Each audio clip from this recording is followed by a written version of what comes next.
자, 성도 여러분 안녕하셨어요? 이제 오늘 12번째 성경 통독에 관한 강의를 하게 됐지요. 그냥 지금 갈 길이 바쁜데 이제 12번째 사사기를 공부하게 됩니다.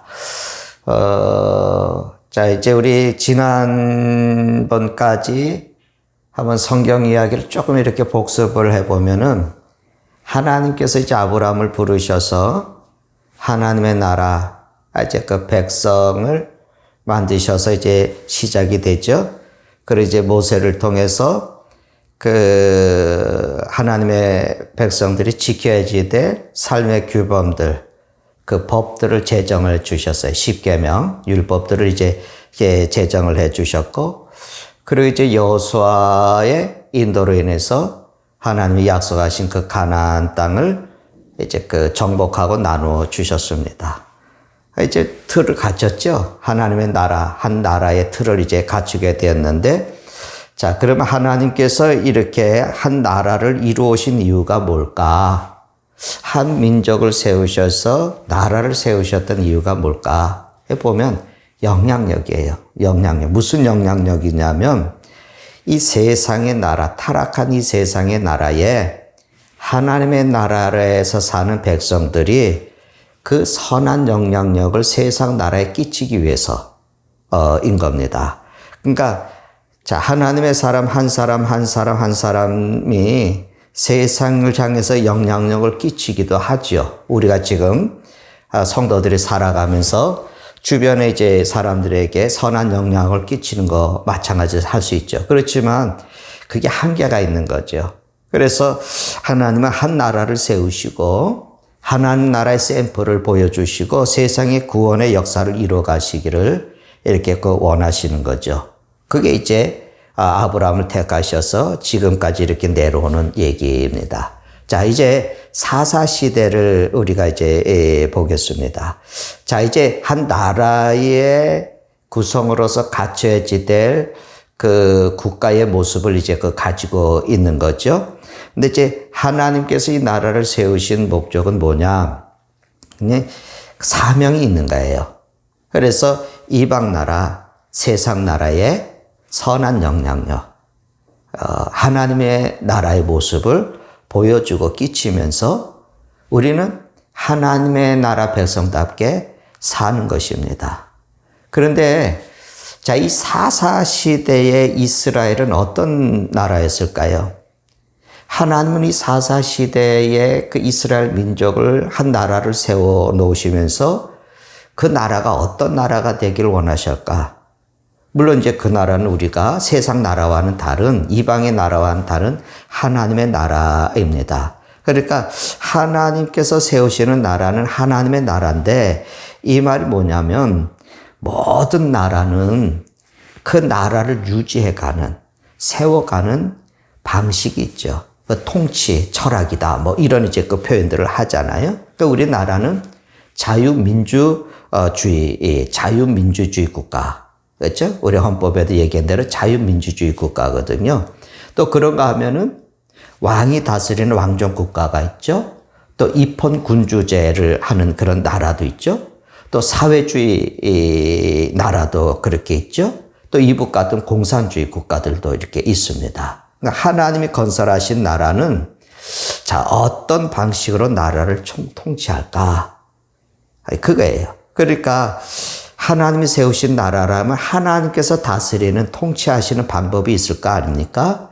물론 이제 우리가 성경을 보면은 열왕기상 하 이야기가 오죠. 거기에는 뭐 다 왕들의 이야기예요. 왕들이 이제 통치하고 살고 죽고 자, 그런 이제 그 일들이 일어나는데 그러면 이제 사사기를 보면은 하나님은 이스라엘에 사람의 왕을 세우기를 원하지를 않으셨어요. 사람의 왕을 세우기 않은 것이 이것이 이제 그 사사기의 그 이야기예요. 그럼 어떻게 하나님께서 이스라엘이라고 하는 하나님의 나라를 통치하기를 원하셨을까? 네, 그 이야기를 사사기에서 우리에게 들려줘요. 그러니까 하나님께서 원하셨던 나라가 어떤 나라냐? 어떤 틀에 있는 나라냐? 바로 사사기에 있는 나라예요. 사사기의 이스라엘이라고 하는 한 민족 공동체, 그 나라의 모습이 하나님께서 원하시는 나라예요. 자, 우리 성경 우리 지난주에 지난번에 10강 11강에서 우리 살펴봤죠. 이스라엘 땅에 가나안에 들어가서 지파들이 나눴잖아요. 이제 요단강을 중심으로서 서쪽과 동쪽 이렇게 해서 동쪽에는 이제 두 지파 반이 그렇게 이제 들어갔고 또 서쪽에는 나머지 지파들이 땅을 나눠 가졌잖아요. 그래서 땅을 다 이제 12개 지파가 나눠 가졌어요. 자, 원래에 야곱의 아들에는 므낫세하고 에브라임이 없었죠. 므낫세하고 에브라임은 야곱의 아들이 아닌 손자죠. 그러니까 이 두 지파는 요셉의 아들이거든요. 근데 이제 요셉의 아들인데 야곱의 12아들의 그 지파에 들어간 거예요. 그러니까 요셉 대신 들어왔죠. 요셉은 두목을 갖는 거예요. 요셉은 두목을 갖는데 그럼 13개 지파가 되잖아요. 요셉이 빠지고 두 지파가 들어왔으니까 12개 이제 3개 지파가 되잖아요. 그런데 왜 우리가 12개 지파라고 이렇게 얘기할까? 한 지파가 또 빠져요. 그 한 지파가 빠지는 지파가 뭐냐면 레위 지파예요. 그래서 우리가 지난주에 이렇게 말씀을 상고하는 여호수아서에서 정복하는 얘기를 하면서 이 레위 지파는 땅을 분배받지를 않고 이 12개 지파에 각각이 흩어져서 48개의 성을 얻어가지고 다 흩어져서 살았다고 그렇게 얘기를 했지 않습니까? 왜 하나님께서는 그렇게 계획을 하셨고 그렇게 진행을 하셨을까? 그러니까 이 레위 지파 사람들이 하는 일이 굉장히 중요하죠. 이들은 뭘 했어요? 하나님의 말씀을 가르치고 하나님의 율례와 법도를 가르치고 그래서 이스라엘 백성들이 하나님의 백성으로 살아갈 수 있도록 그들을 가르치고 인도하는 그 역할을 한 거죠. 그러니까 하나님의 의도는 뭐냐면 하나님의 나라는 누가 힘 있는 사람 지배하는 그런 나라가 아니라 하나님의 백성들이 하나님의 말씀을 배우고 익히고 그래서 그 말씀을 따라서 살아가는 나라.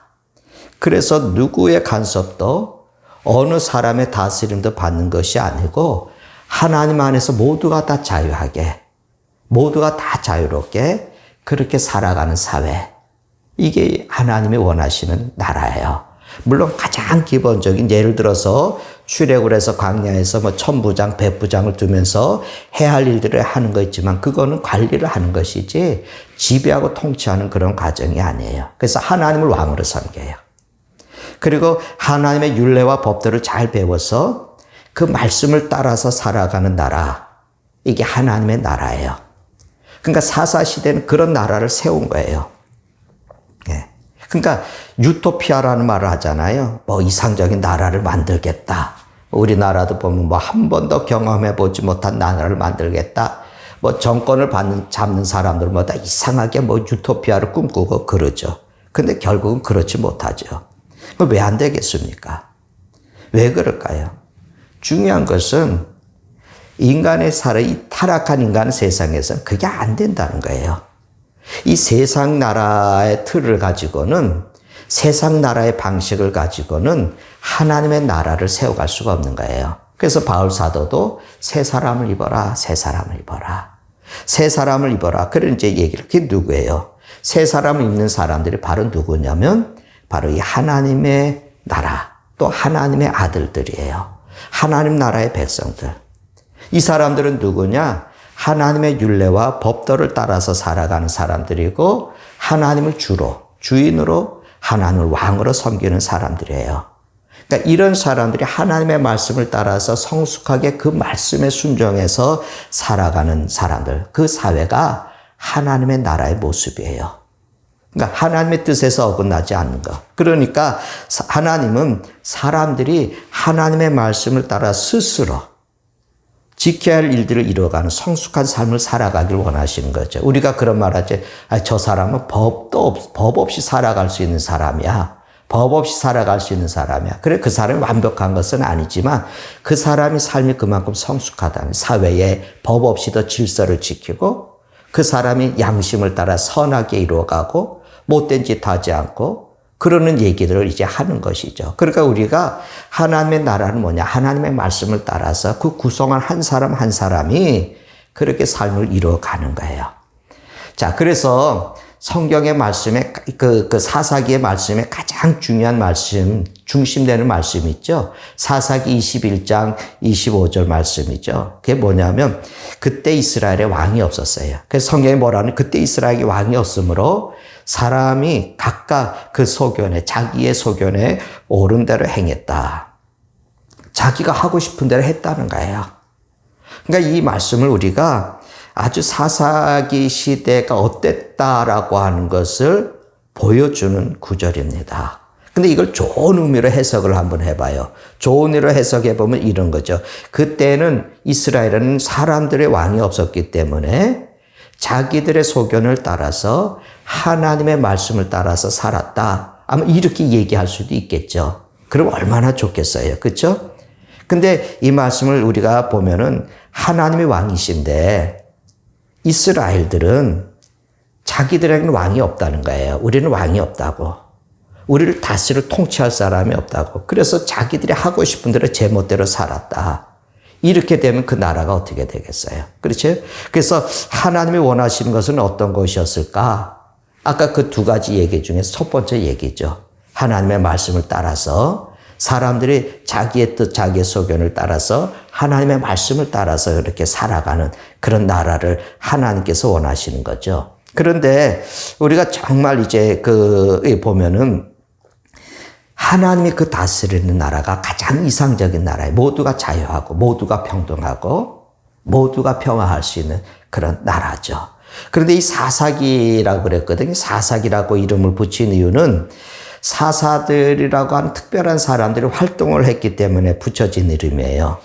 그런데 아까 말씀을 드린 것처럼 하나님의 율례와 법도를 이스라엘 백성들이 다 하나님의 나라 백성들이 잘 지켜서 스스로 성숙하게 살아갔다면 이 사사들은 그 시대에 존재할 필요가 없는 사람들이죠. 그래서 이 사사기의 이야기를 보면은 이스라엘 하나님의 나라 백성들이 범죄해요. 죄를 져요. 그러면 고통을 당해요. 외세의 침입으로 오고 그래서 고통을 당하게 돼요. 그럼 그 괴롭고 고통스러운 것 때문에 또 이 사람들이 회개해요. 회개. 또 회개를 하게 되면 하나는 어떤 특별한 사람, 사사라고 불렸던 그 특별한 사람들을 통해서 그 이스라엘 하나님 나라 백성들을 구원을 가요. 이게 계속 반복되는 거예요. 사사들이 여러 명 나오는 거예요. 계속 반복되는 거죠. 그러니까 이 시대가 이렇게 죄 짓고 범죄하는 것이 없었으면은 사사들도 필요가 없었겠죠. 근데 이제 12개 지파로 나눈 땅에서 살면서 이 이스라엘 백성들은 그 주변에 있는 다른 나라하고 살아가는 방식, 살아가는 양식이 다르다는 것을 보여줘야 돼. 우리는 이렇게 산다. 우리는 하나님의 백성이라서 우리는 이렇게 산다라고 하는 걸 보여주고 하나님 우리를 다스리기 때문에 우리는 행복하고 평안하다. 이거를 이게 보여줘야지 되는. 그래서 이게 행복이다. 이것을 우리가 보여줘야 되는데 이스라엘이 그렇지 못했다고 하는 것입니다. 하나님은 당신이 왕이 되시고 최소한의 아까 말씀드린 것처럼 1000부장, 100부장, 50부장, 10부장 이런 이제 구조를 유지하시면서도 이 백성들이 자유함 속에서 하나님의 큰 울타리 속에서 살아가기를 원하시는 거죠. 자, 그런데 이 가나안 땅에 살면서 그렇게 평화로워지니까 그렇게 편안해지게 되니까 이 가나안 땅에 살던 이스라엘 백성들, 하나님의 백성들이 눈이 자꾸 밖으로 돌아간 거예요. 그래서 가나안 신에게 눈을 돌리게 하고 그 가나안 문화, 그 땅의 세상의 문화에 그 향락에 눈이 또 돌아가게 되고 그러니까 너무 좋아 보이는 거예요. 자기들에게는 없는 문화거든요. 좋아 보이기 시작해서. 그래서 성경의 얘기는 섞이기 시작을 하는 겁니다. 그러니까 이게 문제였어요. 하나님의 백성이 선한 영향력을 끼쳐야 되는데 오히려 세상 문화에 영향력을 받아서 동화되어 갔다. 그래서 그것이 죄라는 거죠. 하나님은 그것을 싫어하셨어요. 그래서 이것이 잘못된 것이다. 이것이 죄다라고 하는 것을 깨닫게 하기 위해서 하나님께서 매를 드시는 거예요. 그게 바로 블레셋 같은 외세의 침입을 받도록 그렇게 하는 겁니다. 정신 차리라 이거죠. 너희들 정신 차려서 그래서 하나님 앞에 바로 서라는 거죠. 그래서 이 사람들이 회개하는 거예요. 또 하나님 우리 잘못했습니다. 하나님 우리가 하나님 앞에 죄를 졌습니다. 하나님의 율례와 법도를 따르지 않았습니다. 회개하니까 하나님께서 또 구원자를 보내셔요. 그 구원자들이 사사예요. 그래서 이제 우리가 이런 중심 초점을 가지고 우리가 사사기를 읽어가는 거죠. 그런데 사사들의 많은 얘기가 있지만 특별한 얘기가 사사기에 있어요. 이제 이 두 가지 얘기만 할게요. 하나는 뭐냐면 그 산지, 에브라임 산지, 에브라임이 여기 있죠? 이제 여리고거든요. 여기 베델이고, 여기가 여수아, 이제 예루살렘이 이렇게 있는데, 에브라임 산지 지도에 한번 보세요. 지난번 우리가 나눴던 그 지도에 보면 에브라임 산지에, 미가라고 하는 사람이 사는 거예요. 자, 그런데, 이 미가의 어머니가 돈이 많았나 봐요. 근데 이 돈을 잃어버렸어요. 근데 나중에 알고 보니까 이 돈을 훔쳐간 사람이 누구냐? 자기 아들 미가였어요. 그래서 이제 미가가 내가 훔쳐갔어요. 그러고 이제 고백을 했더니 자, 이 엄마가 그 돈 찾은 것이 너무 좋고 너무 감사해서 이 돈을 가지고 감사해서 뭘 했냐면 신상을 하나 만들어 세워요. 그러니까 하나님을 섬긴다는 게 하면서 그렇게 만든 거예요. 우상을 자기 집에다가. 그런데 때마침 어떤 일이 일어나냐면, 자, 유다 지파에 살고 있었던 유다 지파에 속했던 레위인은 각 다 들어가 있다 그랬잖아요. 지파별로. 그 유다 땅에 있던 그 레위인 사람이, 그 청년이 자기가 어디서 살까 그 차를 끌다가 에브라임 산지까지 왔어요. 에브라임 산지에 있는 미가의 집에 들어왔어요. 그러니까 미가가 이거 보니까 이 사람 레위 사람이네. 그리고는 이제 그 사람을 이제 그 자기의 산당을 지킬 제사장으로 세우는 거예요. 이게 산당은 있는데 제사를 지낼 제사장이 없었잖아요. 그러니까 그 미가가 그 레위인을 불러다가 거기에다가 제 산당을, 그 신전을 해놓고, 산당을 해놓고, 그러고는 이제 거기에다가 제사장을 세우는 거예요. 그리고 거기에 살았어요. 자, 그런데 이제, 여러분, 이게 보면은, 12개 지파가 이제 정착을 하잖아요. 그 땅을 다 분배를 받았는데, 여기 보면 에브람 지파 옆에 단지파라고 있어요. 이 단지파. 근데 이 단지파가 있는 곳이 어디냐? 블레셋 사람들이 사는 지역이에요. 그리고 이 블레셋 사람들이 굉장히 강했거든요. 그래서 이 단지파가 여기 견뎌내질 못해. 그래서 새로운 삶의 터전을 찾기 위해서 갑니다. 새로운 삶의 터전을 찾기 위해서 자꾸 움직이는데 어디까지 가냐면 북쪽으로 가요. 북쪽으로. 그래서 지금의 이제 레바논하고 이스라엘의 경계가는 이스라엘 중에서 제일 북쪽에 자기 단지파가 형성이 되게 돼요.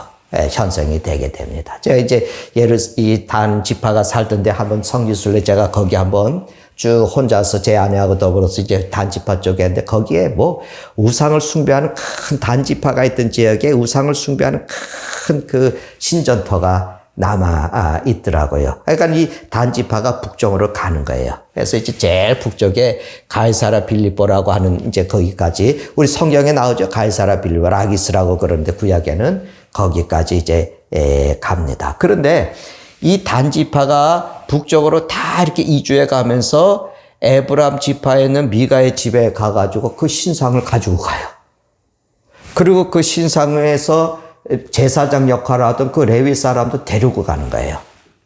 예. 그래서 거기 가서 그 신상을 섬겨놓고 이게 하나님이라는 거죠. 우리 하나님은 그리고 그 레위인을 시켜서 제사장을 삼는 거예요. 자, 사사기 시대 하나님이 다스려야 되는 이 시기에 이런 이야기가 사사기에 기록이 되었다. 그러니까 이때 사사기에 그런 얘기가 남아 있었다는 것은 이 문제가 이스라엘에게 굉장히 중요한 문제였다는 거죠. 그렇잖아요? 그러니까 그런 문제를 할 수 있는 거예요. 그럼 뭘 시키냐? 이 사람들이 신앙이 엉터리가 된 거예요. 자, 보세요. 엄마가 돈을 잃어버렸잖아요.